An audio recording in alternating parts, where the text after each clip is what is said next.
रायगड, महाराष्ट्रासह देश विदेशातील ताज्या बातम्या पाहण्यासाठी मॅक्स इंडिया लाईव्ह चॅनलला सबस्क्राईब करा आणि बेल आयकॉन दाबायला विसरू नका.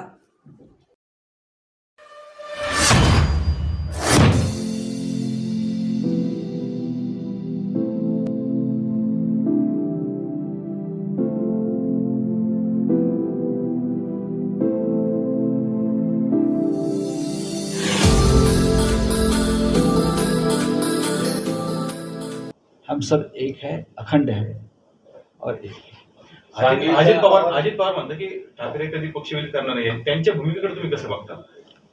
त्यांना काय भूमिका असू शकते असं मला वाटत नाही. त्यांनी जी भूमिका घ्यायची होती ती घेतली. 4 जून नंतर एकनाथ शिंदे आणि अजित पवार यांचे पक्ष राहणार नाहीत हे मी सांगू शकतो. त्यांना विलीन करण्याची गरज पडणार नाही कोण एखाद्या पक्षामध्ये. अजित पवारांचा एकही खासदार निवडून येत नाही, मी परत सांगतो. आणि एकनाथ शिंदे यांची सुद्धा हीच अवस्था आहे. म्हणजे जनता ज्यांचे पक्ष तडीपार करणार आहे. चला, थँक्यू. अजित पवारांनी पत्रकार परिषदेमध्ये सांगितलंय की पक्षश्रेष्ठींची चर्चा करूनच भाजप प्रवेश करण्यात आला. किती वेळा सांगणार ते? किती वेळा बोलणार आणि तुम्ही किती वेळा विचारणार प्रश्न आहे? शरद पवार आहे तिथेच आहेत ना. पवारांनी त्यावेळेस रिटायर होण्याचं कबूल केलं होतं असं. अजित पवार खोटं बोलत आहेत. इंडिया आघाडीकडे जे मोदींच्या सहवासात गेले त्यांना हा रोग जडलाय खोटं बोलण्याचा. दुर्दैव. हा करोना आहे वेगळ्या प्रकारचा संसर्गजन्य रोग आहे. शरद पवारांनी कबुली दिली होती की आम्ही भाजपसोबत जाणार. त्या संदर्भामध्ये दिल्लीमध्ये चर्चा देखील झाली. मग चर्चा का केल्या असं अजित पवार? असं आहे की त्यांना चटक लागली आहे खोटं बोलण्याची. ते ज्या पक्षामध्ये आहेत सध्या त्या पक्षामध्ये खोटं बोलणं हे एक महत्त्वाचं क्वालिफिकेशन आहे. तुम्ही किती मोठ्यानं खोटं बोलताय. आणि त्यांच्या पक्षाचे नेते भाजपचे नरेंद्र मोदी हे तर खोटेपणाचे हिमालय आहेत. त्याच्यामुळे प्रत्येकाला तिथे खोटं बोलावंच लागतं. इंडिया आघाडीचा पंतप्रधान पदासाठीचा चेहराच नाहीये. कोण बोलतंय? अमित शहा. मग काय करायचं? अमित शहा येतात इंडिया आघाडीत, आम्ही त्यांना करतो पंतप्रधान. तुमचा चेहरा बघा, थकलाय, आता आजारी पडलाय, रोज खोटं बोलतोय. आमचं बघू ना आम्ही. आमची चिंता करू नका.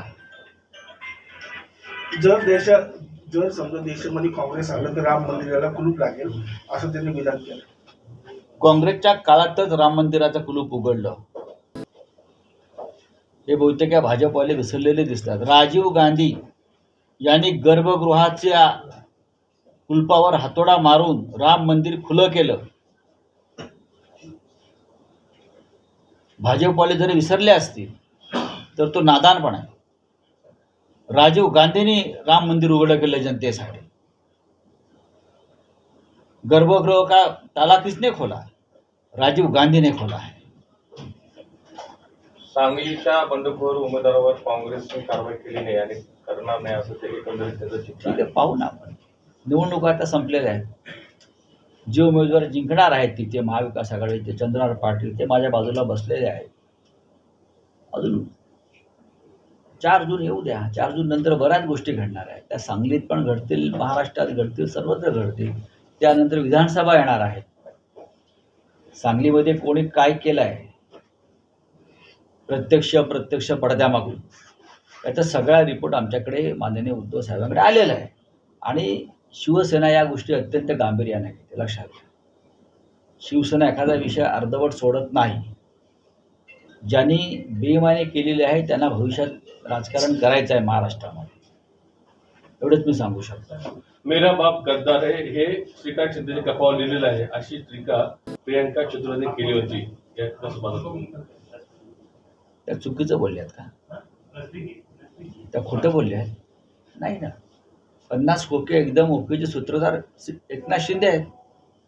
चला, एक मनसेला 17 तारखेला जागा दिली मैदान. एक म्हणताय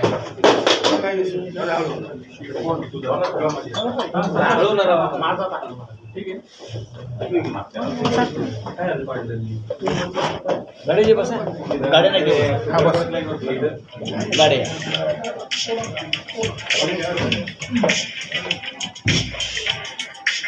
काय म्हणताय बोला. अरे काय मी सुरू केलंय कालपासून.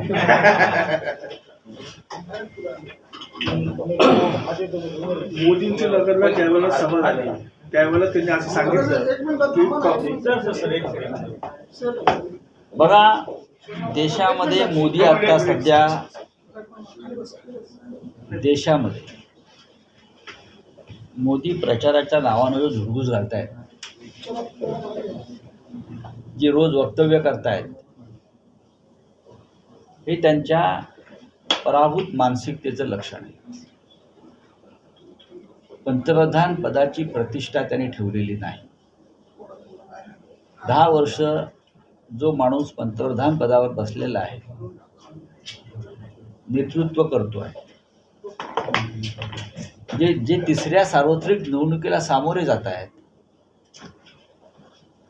त्यांनी देशाचं भवितव्य, देशाचा विकास, लोककल्याण याविषयी आपल्या भूमिका मांडायला पाहिजे.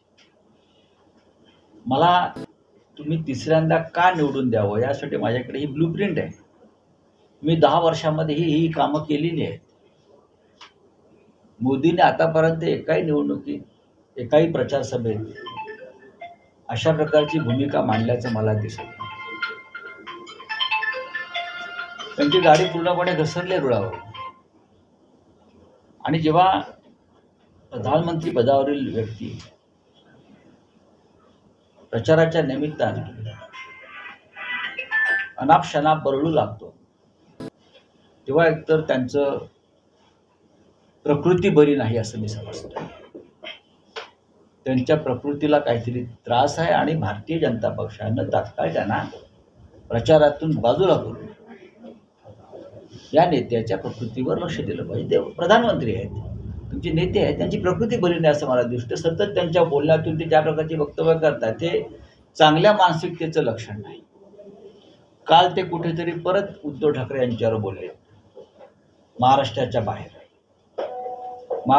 बाहेर उद्धव ठाकरे हे बाळासाहेब ठाकरेंचे वारसदार नाहीत, हे त्यांच्या बिघडलेल्या मानसिकतेचं लक्षण आहे.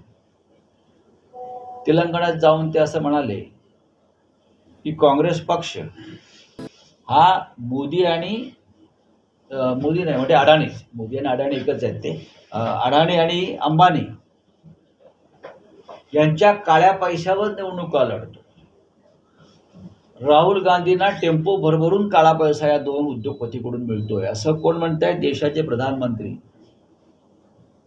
ज्यांनी अडाणीला संपूर्ण देश विकत घ्यायला मदत केली, सार्वजनिक उपक्रम विकत घ्यायला मदत केली, उद्योगपतींचं कर्ज 20 लाख कोटीचं यांच्यासाठी माफ केलं. हा सावकारांचा आणि शेटजींचा पक्ष आहे भाजपा. ते जेव्हा त्यांच्या आर्थिक आश्रयदात्यांवरती हल्ला करू लागले, याचा अर्थ ते पराभूत झालेले. अडाणी अंबानीवर काल मोदी प्रथम बोलले, नाव प्रथम घेतलं. अत्यंत गंभीर गोष्ट मी ते सांगतो. मोदी देशात